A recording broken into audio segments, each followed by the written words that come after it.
Great. Welcome, everyone. We're very glad to have you today. This is our second live session in our Building Bridges virtual showcase.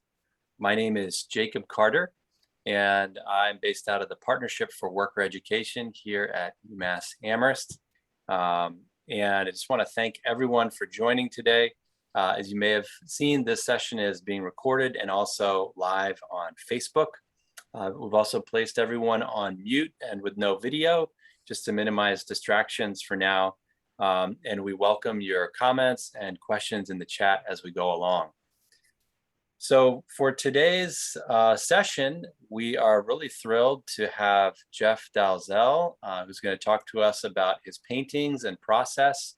And before we move over to Jeff, I just want to show you what we're going to be doing just before that. So we're going to start off with a land acknowledgement. I'll give you a quick overview of Building Bridges and the showcase, and then we'll move along to Jeff.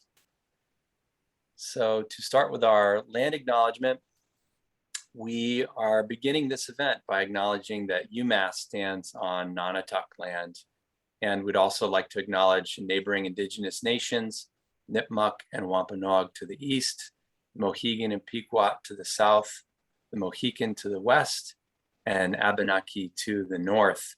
And Building Bridges is committed to honoring this truth, and we've also been working to design programming to raise awareness about current issues in our state, particularly around this historic decision to change the flag and the seal. And we'll be offering programming in the fall to talk about that, and we hope that you can join us then and at many of our other sessions in the fall.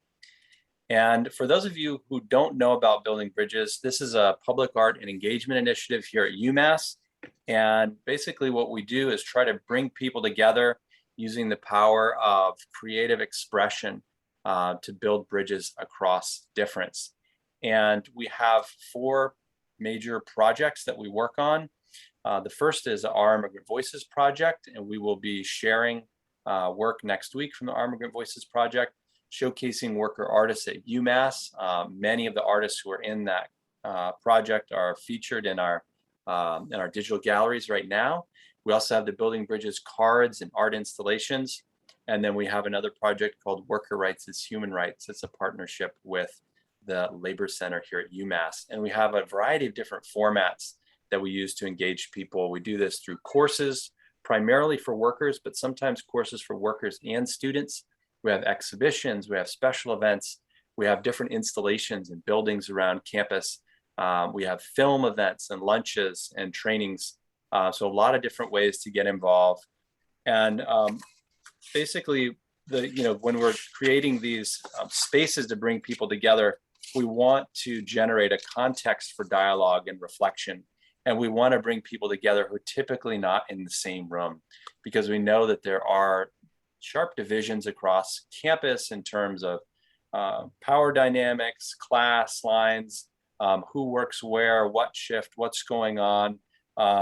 Those exist within a lot of different kinds of hierarchies. And so part of our work is to break through those barriers, and particularly elevating voice and visibility of underrepresented groups on campus, primarily workers, but also students and faculty.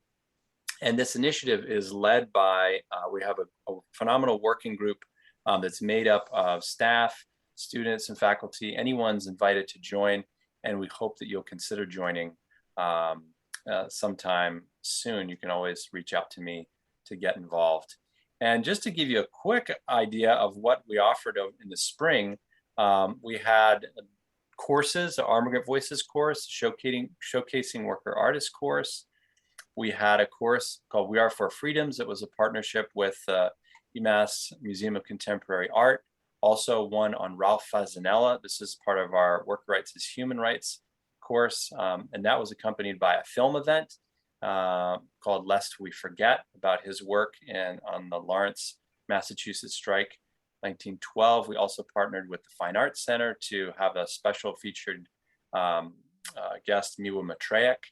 And we partnered up with Afro-Am and the Labor Center and the UMass Unions United Labor course to do a series called Building Our Movements, The Power of Song, where we had a featured a lecture and discussion with Yemisi Jimo and Tom Jurovich and Jerry Levinsky, and then also monthly song swaps. So there are a lot of groups involved in this from around campus, and anyone's welcome to join in as a supporter. And we're just really thrilled to have you here. And I'll just say also that Building Bridges is a really active collaboration among our office, that's the Partnership for Worker Education, the Office of Equity and Inclusion, and Civic Engagement and Service Learning. And what I'd like to do now is I want to take you right over to our galleries so that you can get a sense of how to use the galleries and that you can see some of the work that's up. So I'm just going to minimize this so you can see here we are, Building Bridges Showcase 2021. Inspire and be inspired. This is our theme this year because we know that when you share your creative work and your whole self and your true self, that you inspire others, and when others do the same and reciprocate that you're inspired as well. And that's certainly been a theme in our meetings throughout this last year. While many folks have been working from home, many folks have continued working from campus, but we've been able to come together and connect and support each other. So we're really thrilled. We have more than 70 current retired UMass staff members, including UMass alumni. This is our schedule of events here. Today, this is where we're at right now, Wednesday, July 21st at 12 with Jeff. This evening, we have a session at 8 p.m. with Wayne Gagnon. He's going to be doing some sketching and riffing from his studio, and that's going to be hosted by Lisa Korpuski. And then tomorrow at 12, we have glass blowing with Sally Prash. Here's a link to the guest book. Make sure when you visit that you sign. All of the comments from the guest book get shared with our artists. And you can see here, we've got a really phenomenal group. It almost just continues right off the page here. But basically you can click on one of these artists and it will take you down to the gallery that they're presenting their work in. Let's see here. So for example, gallery A through F, you can see right here, this is how do you navigate to different parts of the gallery. So this pops up and then it shows you who is in the gallery. Let's go here, Lillian Coleman. You'll see their picture. Then right down here, you can see that we can move forward and backward. And up here in the top of the gallery, there is a small icon right here that will let you view full screen. And that's really the best way to do this. So go into full screen, click on an artist, and then you can move forward to see their work. This is an artist statement from Lillian, and then she's sharing some of the cards that she has made. These are greeting cards, so she shared photos with us. You can see a variety of different cards. Here's our next person in this gallery, Kathy Collins, and so on. And so then you can pop back out here and go through and click on an artist. There's so much creative work to be seen here in these galleries. And so we really encourage you to take some time and check out the galleries and enjoy them. And then after you enjoy them, also be sure to sign the guest book. So what I'd like to do now is I'm going to turn it over to Jeff, who's going to share a presentation with us, talk a little bit about his paintings. And then what we'll do is we'll open it up for questions and thoughts. And if you have something in the meantime while he's presenting and you want to pop it in the chat, I'll share it with him and he's happy to answer your questions as we go too. So welcome, Jeff. We're really thrilled to have you here. Hello, thank you, Jacob. So, I work in campus planning as an architect. I was trained as an architect, and as such, I've always sort of done a lot of drawing, watercolor, rendering buildings, and sketching them. But in the last years, I've gotten very serious about a kind of side interest, which is painting, oil painting, and I think everyone should oil paint. And my purpose today is to share with you a few things that I've learned about that by way of talking about the 3 paintings that I submitted for this Bridges thing and how those particular paintings came about, how I sort of planned and why that subject matter, choosing what to paint and why you might paint it is one of the important first steps, and to me is a sort of terribly interesting topic. So here I will share my screen.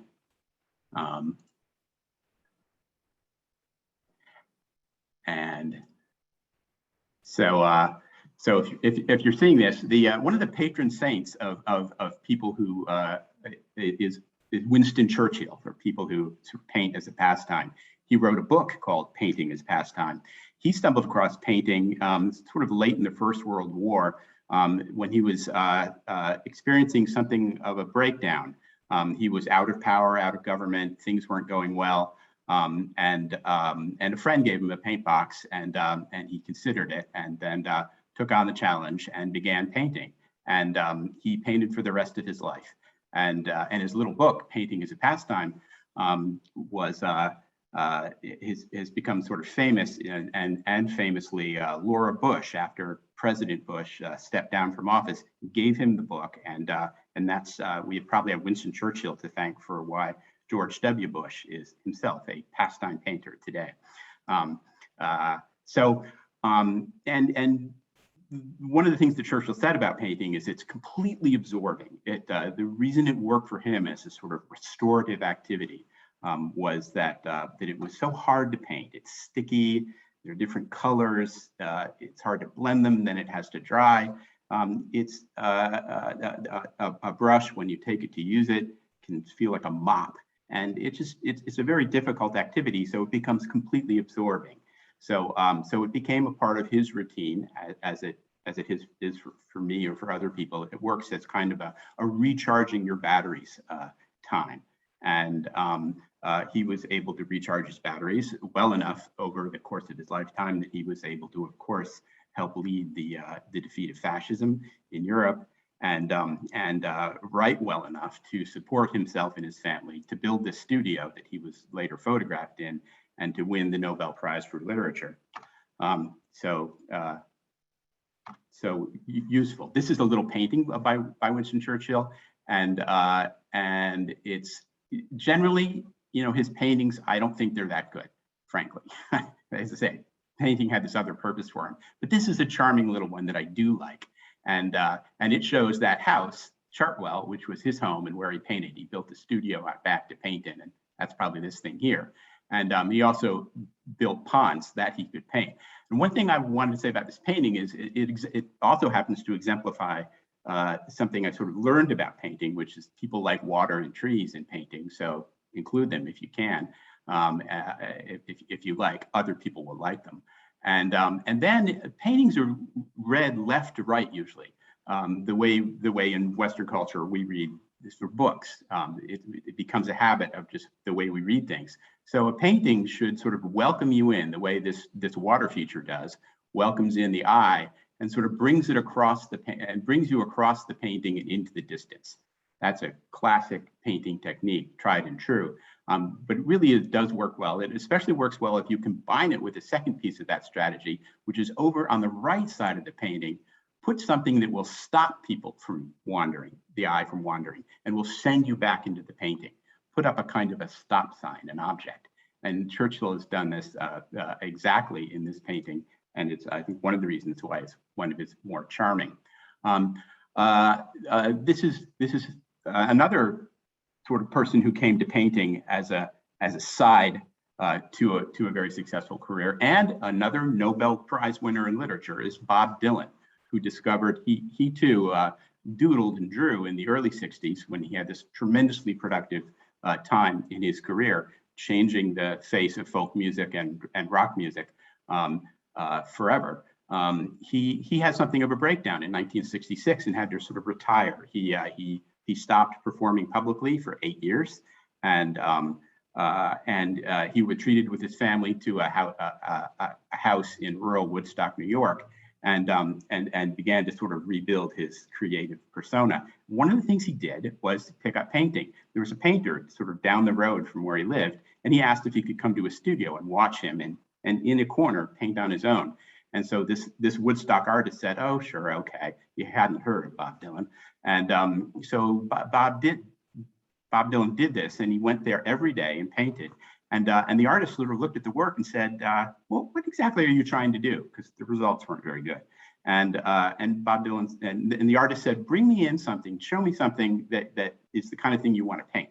And so Bob Dylan brought in some prints of some Renaissance masters, who I think Titian was the painter, and said, this is what I want to paint. This is what I want to paint like. And the artist sort of rolled his eyes and said, well, it's going to take you a long time. And but he showed us some things. Dylan kept coming there and painting, and eventually sort of got busy with other things and faded off.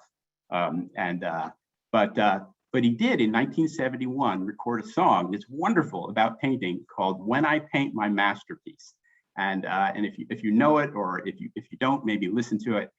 It's about touring around the ancient sites of Europe and planning on painting your masterpiece. And when you do that, everything will be all right. Everything will be done. You'll have arrived, and you'll be happy. And that's sort of both, to me, describes how difficult painting is, but also this objective in painting, which is that to sort of connect to something ancient and big, which I think Dylan was recognizing, to engage a tradition. So this is one of my two pieces of advice: engage a tradition. And the other one is paint for an audience. Paint a painting for somebody, or have an audience in mind who's going to want and value the thing. I frequent a lot of estate auctions, and there's so much sort of stuff that people do creatively that ends up in landfill. Try to make connection both to a tradition, like there's a great painting tradition.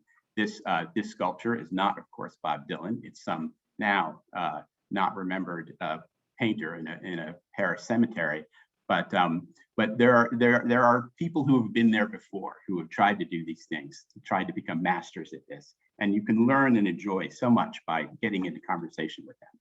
So this goes to one of the paintings in my Bridges gallery is a rowing on the Charles River, and this is a painting in that series.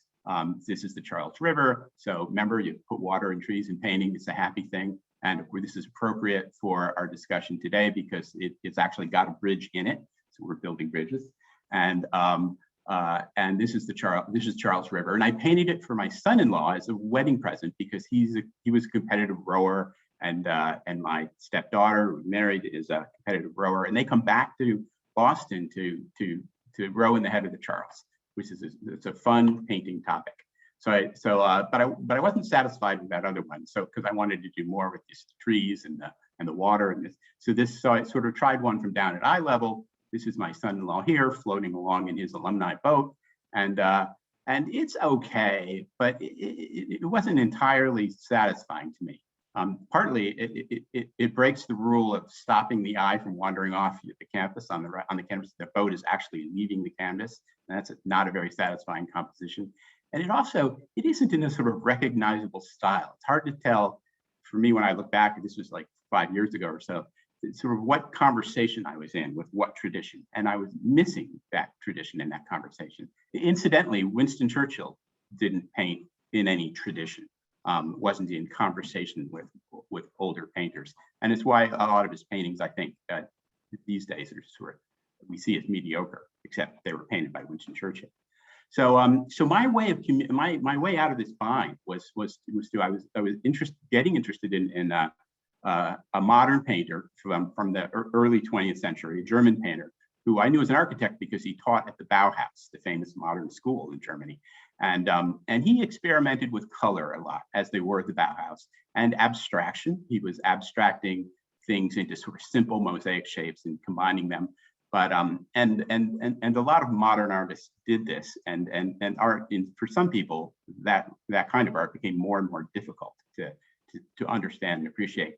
But Klee is always enjoyable in this way. He's not difficult, hard to understand, because he hung on to some of the older compositional strategies. He was thinking of his audience and he was offering things to them. At the same time, he was exploring these difficult things, like combining color and engaging in abstraction. So he includes a tree, he includes a sun and a moon. There's a mountain range back here. Water's kind of in the foreground where you expect water to be. And this charming little painting, it's about a foot by 18 inches, is in the Yale Gallery. And I thought, well, what if my painting the river sort of experimented with this kind of abstraction? So this is back to the Charles River again, and this is the Harvard boathouse here, and this is the bridge over the Charles River, and here's a coxswain, and then sliding out of view is the skull, and this is okay, but it does slide out of view. It doesn't stop the eye over here. It's not balanced quite right. It does have these nice lollipop trees, which Paul Klee loved and put in a lot of his paintings, and so it's sort of quite a direct homage. And then a final painting in these series, and I gave my son-in-law all 4 of these paintings, and this is the one he hangs up, which makes the most sense to me. It's your eye can enter it from the left to right. The rower here is sort of contained in this painting, and he stops the eye and sends you back into the painting. And there other things can happen here too. When you're rowing, you're out on a beautiful river, the sun is shining, it ought to be just perfect and relaxing. But if you're a competitive rower, you're in terrible pain. You have a lot of anxiety, and you're involved in what is a very strenuous competition. And there's a huge tension between these things that I think I hope that this painting kind of captured. So fast forward a few years. This is, if you know campus planning over in the physical plant building, this is the entrance, and this is the painting I sort of painted for my colleagues to have as a bright, happy object when you walked in. It is, it's probably to explain about it. So these are people on construction scaffolding. We plan new capital construction projects, and these people are carrying massive rolls of drawings and stacking them endlessly up on this scaffolding, which is a sort of humorous take on what we do. And they're wearing hard hats, but some of them are also wearing mortarboards, and they're all in academic regalia. So that's sort of planning, construction, and campus smashed together. A little bit, I got sort of an idea for this in a mural that used to, I don't know where it hangs now, but I knew it in the campus center, which was painted in the late 1960s. These are students outside the student union, which is still there. And this administrator over here, he does sort of what I do. He's holding a roll of drawings. And that's where the idea of wrapping up a lot of roll of drawings. Every painting I do, I start with a sketch. So this is a quick, small sketch, and these are the little Oompa Loompas in their academic robes, sort of coming in from the left and stacking these drawings up as they go.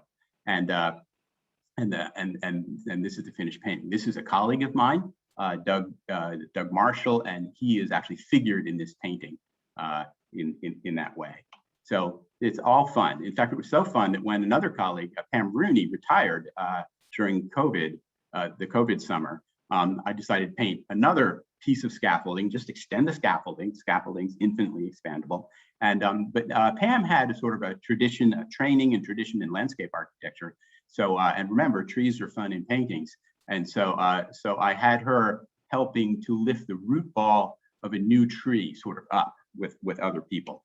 That's the kind of theme. So gamely, she put on a hard hat and let me take a picture of her so I could get her profile right. And then I went out and found a root ball that would tell me what a burlapped encased root ball should look like, which was a fun thing to paint all on its own. It was its own kind of cubist Baroque Picasso sort of little painting down here. And Pam is, remember the left to right rule, Pam is keeping the eye in the painting and redirecting, even as she's helping lift this tree up into being, she's keeping your eye in the field of the camera. So in oil painting, after you paint it and do it and rough it out, you tend to, it's best, I think, if you sort of layer on more and continually correct it. So it takes time to dry. Between each layer, there's sort of corrections and work to do. But in this case, this early work, Pam's arms were much too skinny, and so they needed thickening up, and the colors were a little blah. The trunk of our new tree, it was very flat and blah. So red glazing on top of the layer that I had painted in, and additional painting sort of brought that out. In addition, bluing up the sky. So so that's one of the things about oil painting. You set it in. You sort of got to work with how you set out, but you can evolve the colors and the scheme and the balance of things all in harmony with each other. And I like that. It works for me. So this is Pam with her finished painting, which she owns in her retirement, but has graciously let us hang there, right where it's expanding the scaffolding of the others. So so that's a painting. And finally, I'll mention this painting that I did with the great anxiety of the election in 2020. And what would happen to it was having a very serious effect on me. So almost a kind of a breakdown effect, I think, on some part of me. So I decided to paint, which is what Bob Dylan and Winston Churchill had done. So shouldn't I? So the season was fall. Elections are always in that season, and going out and buying art supplies is a great fun way to. And so I bought art supplies that matched what I thought were the colors of the season. And then I got sort of the largest canvas I've ever gotten. It's like 4 feet by 5 feet. And then I decided I would do an electoral map on it. And so I freehand out the map. Of course, my canvas was the wrong proportion, so the United States gets a little squished, which was its own kind of folk arty enjoyment to squishing the United States this way. It was also kind of getting squished with anxiety, if you will, over the election. And shortly before the election, we heard about that there was this beautiful blue moon, which was very rare. So I said, "Oh, I'll put the moon in my painting, and I'll have him worriedly biting on Michigan's thumb, in anxiety of what the result might be." And Maine has always seemed to me like a big Christmas stocking. So I'll make that in a foot, and I'll actually give him toes. And then ahead of the election, I painted in all the states that I assumed were red anyways. I called Georgia wrong, but all the others were as they were. And as I said, painted those in and got ready for the election returns. And so then the returns start coming in. Some of these states were later, so they get filled in later. But and this sort of shows the development of the painting in several ways. One, I had that big tube of orange paint, and it was a Trump election, and he's kind of an orange person, so it rolled in a lot of pumpkins here at the bottom, which was sort of the base, the lava that was bubbling up, and this anxiety in the southern and middle part of our country about sort of this thing that was happening to us. And then over here it becomes a nice little pumpkin patch. And so that is so, and you can see the initial colors laid in for California, states like that. They weren't so good, so they sort of had to be developed and eased. And there was this sort of empty spot in the middle of the canvas that was too empty. So so confronting those things, building up layers. The layer of Maine got its stocking texture, and Michigan got its mitten texture, and the teeth biting thing got worldly.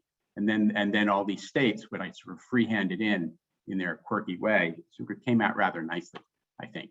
And so this is the finished painting, and it is, as you can see, the election, of course, lasted till sort of after Christmas.